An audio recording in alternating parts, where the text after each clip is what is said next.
It's time to get back on the radar of your goals as a business leader. One of the great victims of the pandemic is we stopped dreaming and we stopped ultimately going towards the things that we really want. What I know is critically important inside of every business is it needs to make sure that it's actually got a view on what it wants to achieve in the course of the next 5 years. We like to go and call that an Everest mission. We start to think out, okay, 5 years from today, what will the business look like? At the end of the day, you signed a commercial lease for your office, so you must have a plan, right? That if you've got a 5-year lease, about what your expectations are and how the business is going to grow over the course of the next 5 years. How many sales are you guys going to make? How many properties are you going to have under management? What sort of recurring revenue is going to be coming into the business? What percentage of the total revenue is going to be recurring revenue? And then in addition to that, what's going to be the saleable value of the asset? What's the succession plan that you've got in play? What are you going to be doing around actually helping people to build in to be future leaders inside of the business? And in addition to that, what is your growth and expansion plans? Are you operating in a hub model, which is the one big location that services a large number of areas? Or are you prepared to add a couple of spokes where you might have some smaller offices that do some smaller things that report back to the hub? What's the centralized services model that you're going to be using to be able to support those additional offices from the hub?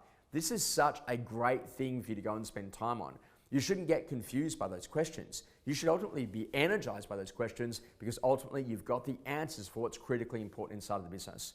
What we saw over the course of the last couple of years is that ultimately we had one of the best set of market conditions we've ever had in residential real estate. We had literally money at practically no charge whatsoever at 0.1%. We're in a position that literally we had a free run. We had an overstimulated property market and all of the basics literally kind of went out the window as everyone literally got lulled into their success of what was actually happening in the sugar money era. Now more than ever before, we've got to make sure that we get back to the basics in actually growing our businesses and putting the foundational structures in play that are going to allow us to build something truly great. This is your business and it's your chance. What we've realized is that now more than ever before, the fog has actually cleared. Over the last 2 years, that fog engulfed us. We couldn't actually see that 5-year vision. It was very difficult because ultimately we were putting one foot in front of the next. But now the fog is gone, there's blue skies and sunshine ahead, and it's actually up to us to make the decision around what we want to go to create.